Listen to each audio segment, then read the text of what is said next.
You have all come a long way. Haven't you?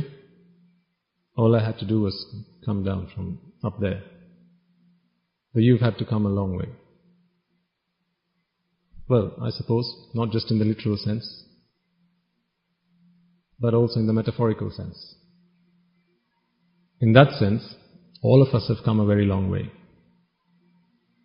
I'd like to remind you at the very beginning something I spoke to you about towards the end of last week's sermon. I can see some new faces, and you're all welcome. But I must remind you what our purpose is of coming along.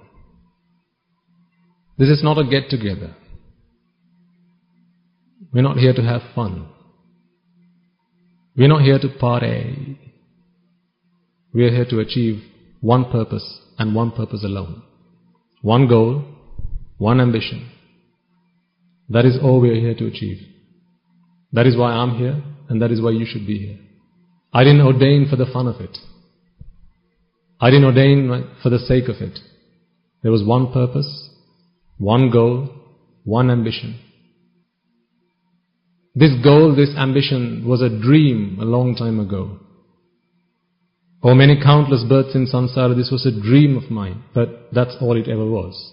A dream. A dream that was never going to come true. How do I rid myself of all suffering? How can I be happy? How can I find fulfillment in life and satisfaction in life? Where is it? Why is it so difficult to get hold of it? Why is it so elusive? Every time I think I'm there, it's gone. Every time you reach out, put your hand out to catch it, it's gone. Why is that? This is what we are here to understand. There are lots of things that you could have done on a Sunday afternoon. For those of you who are new, Sunday afternoons will usually be quite different to today, would it not? There'd be plenty of things if I asked you to write down a list of the things you could be doing right now. Instead of being here, I think you'd ask me for how many pages do you want in that book? You'd want a pretty hefty book to write that. There's lots of things we could be doing right now. Just think back at your lives and all the things that you've been doing. All these things to try and be happy.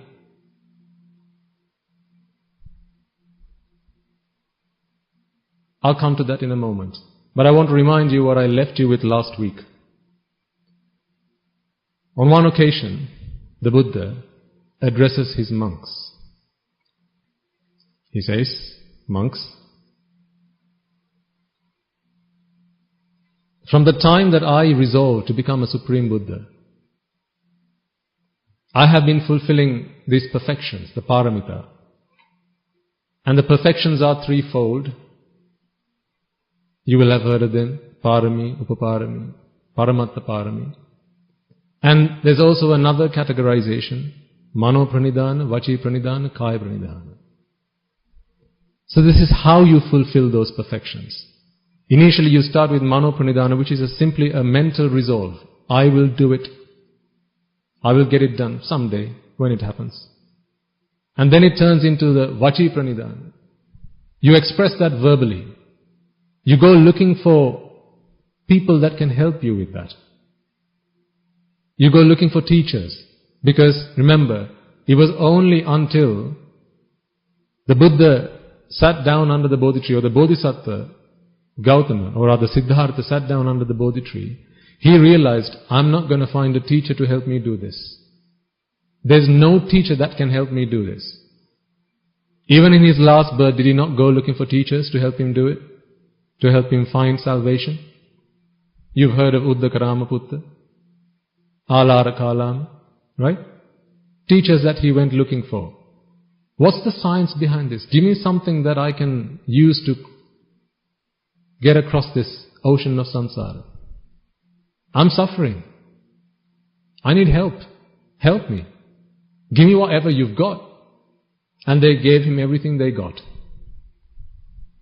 Everything they got, he took, but nothing really helped him achieve what he wanted. So it was only under the Bodhi tree he realized, I'm never going to find a teacher to help me do this.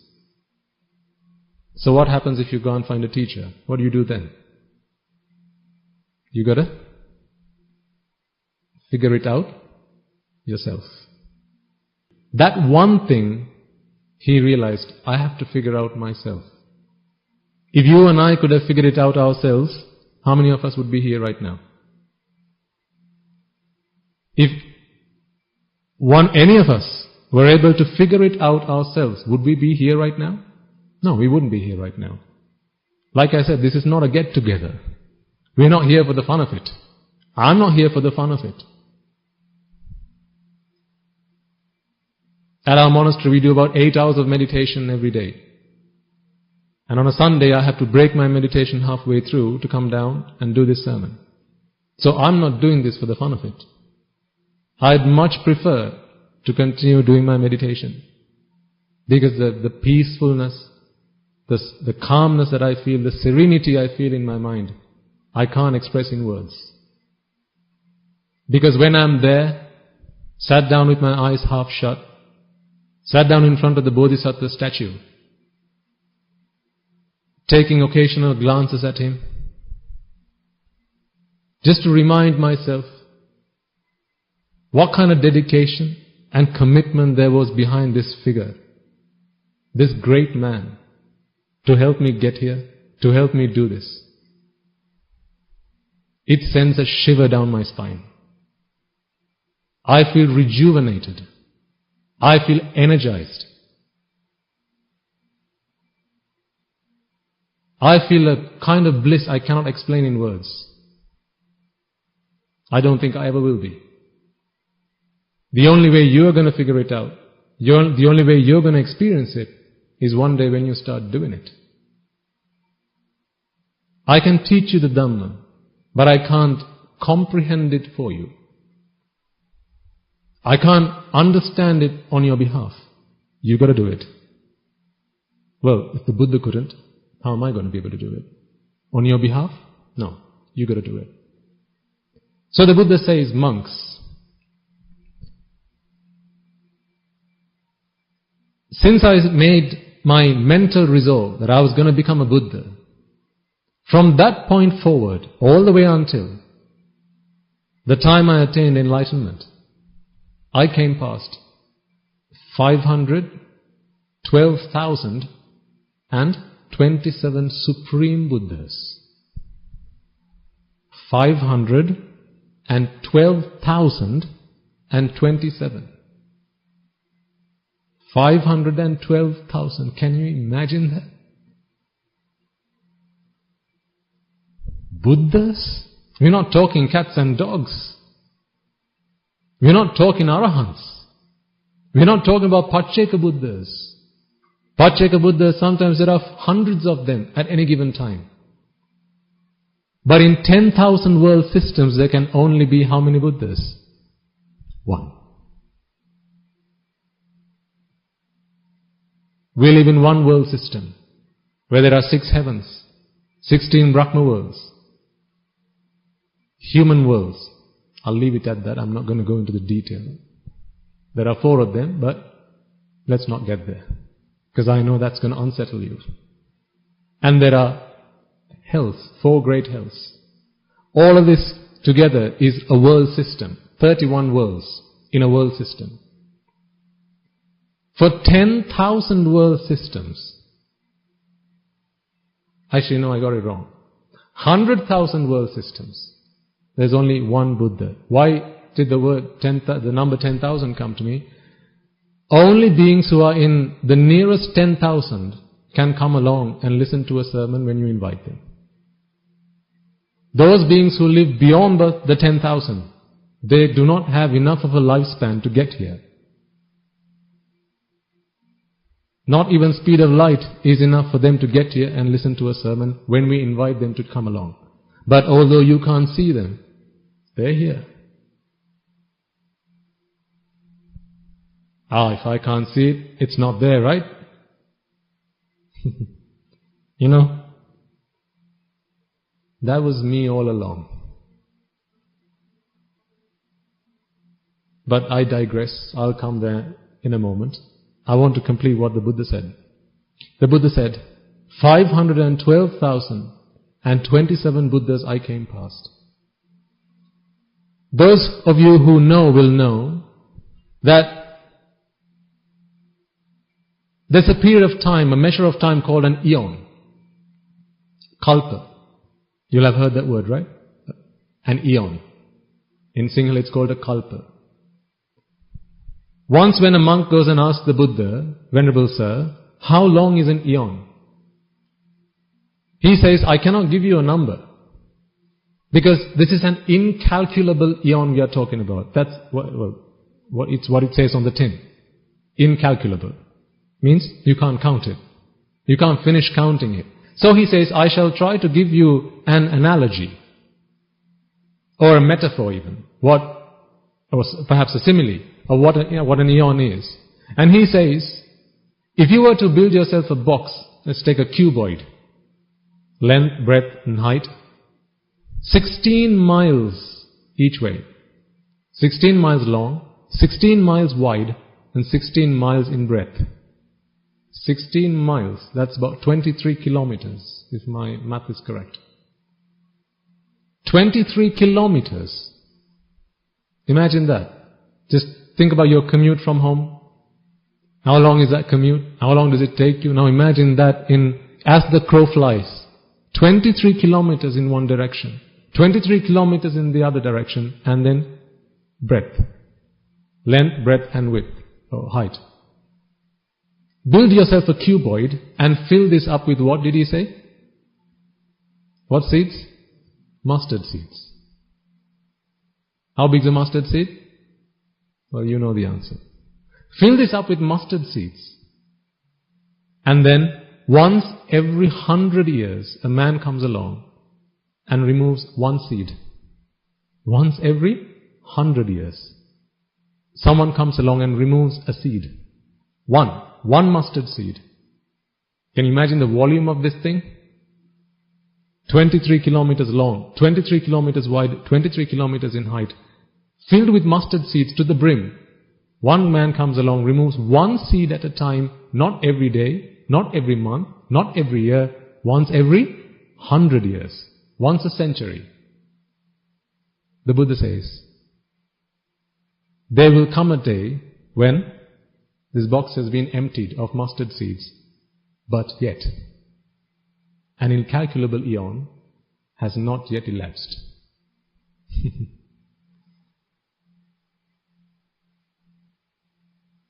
That is one incalculable eon. In the time we've come past in samsara, we have come past how many of these?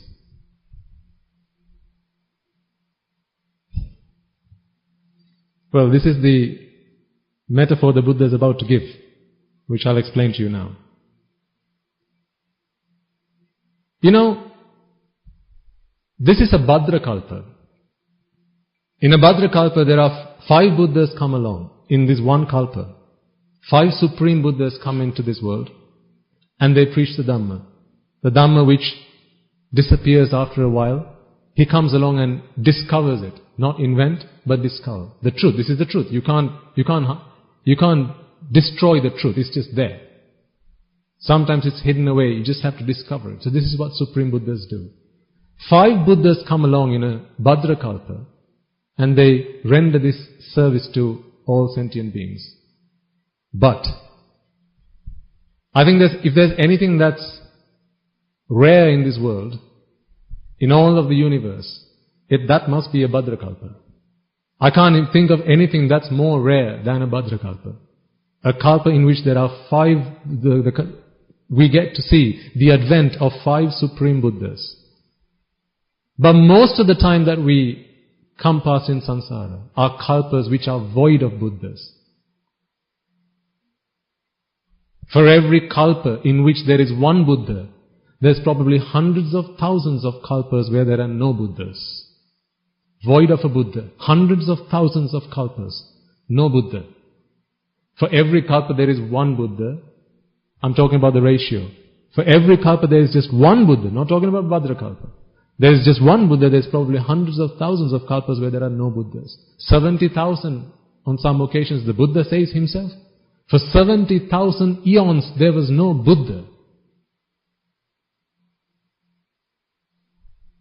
So he says, from the time I started fulfilling these perfections, when I started to do it mentally, I came past 512,027 Buddhas. Can you imagine how long that must have been? If a kalpa is that long, and most of the kalpas are those that are void of Buddhas, and for every kalpa there is one Buddha, there are about hundreds of thousands of kalpas without a Buddha. Can you imagine how much time must he have come past to come past 512,027 Buddhas? Now here's the thing.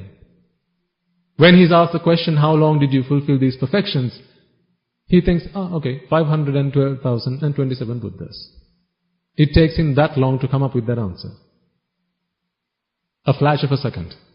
Because we are talking about a Supreme Buddha, who is limitless in power. In supernatural power, in mental power, in psychic power, there's no limit to it. Infinite. How big is infinite? Oh, it's infinite. So he can look back as far as he wants. In the time it takes me to do this, he's looked back and he says, I have come past 512,000 Supreme Buddhas. Now you tell me, how many Buddhas might he have been able to look back in the time it takes me to do this? So twice.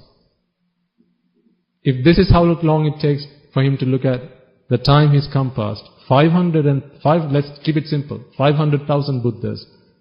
The time it takes me to do this twice, how many Buddhas?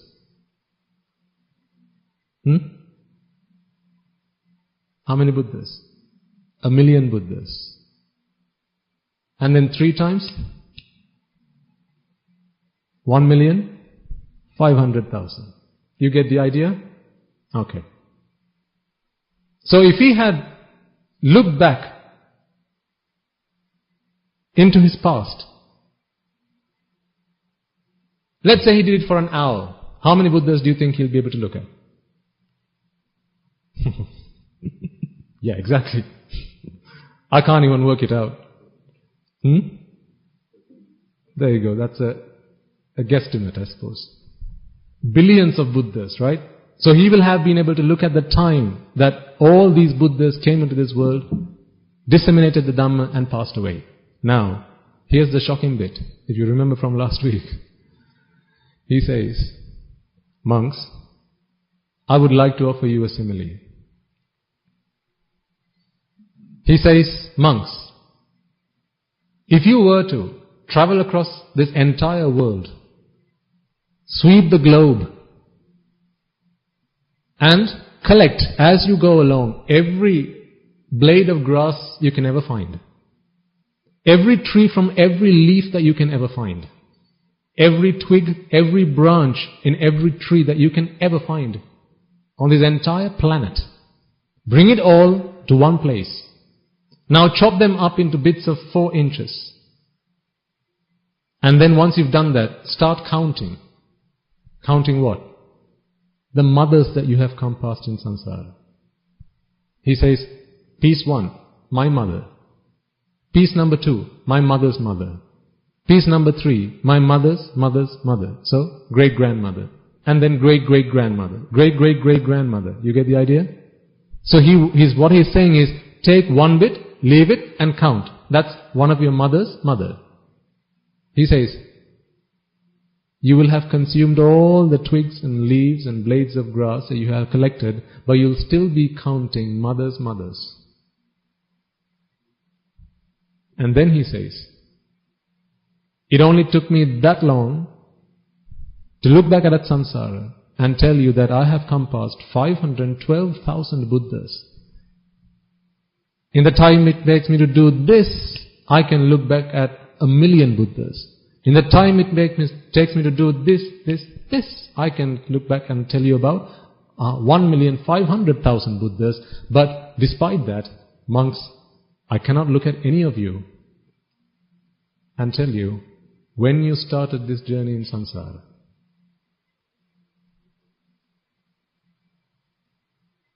He says, I cannot see when you started this journey in samsara. Who's this saying?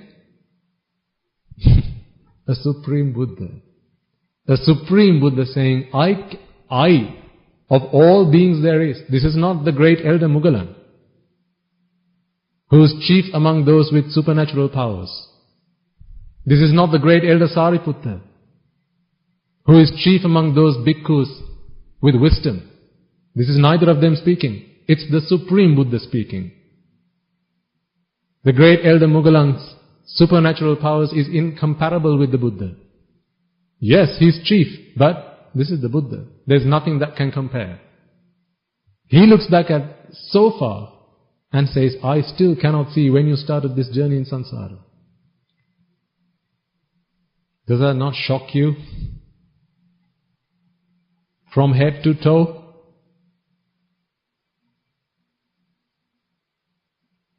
So, begs the question, what have we been doing all this long?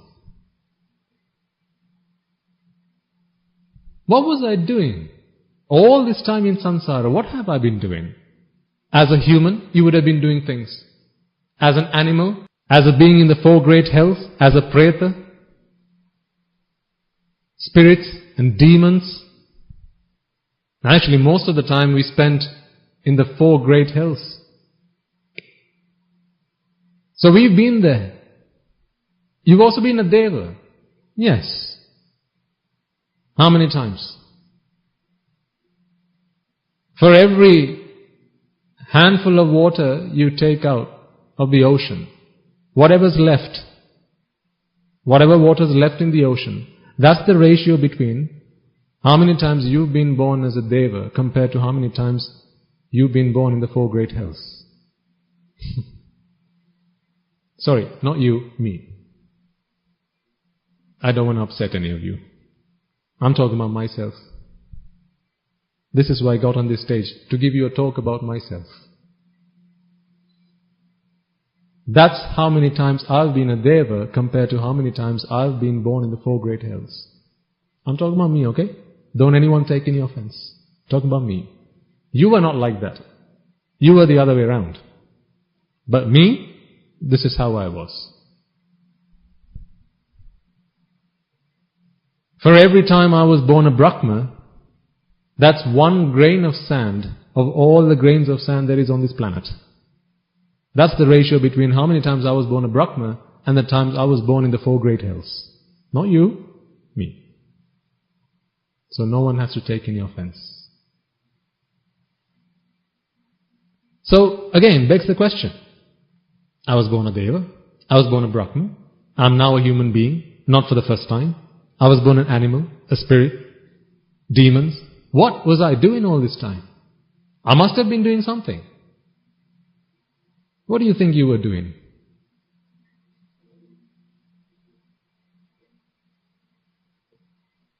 Not a lot different to what you're doing right now. Not very different to what you're doing right now. Not much different. It's the same old stuff. Different clothes. Different day. Same thing. It's like going to work. Different clothes. Different day. But same old stuff, right?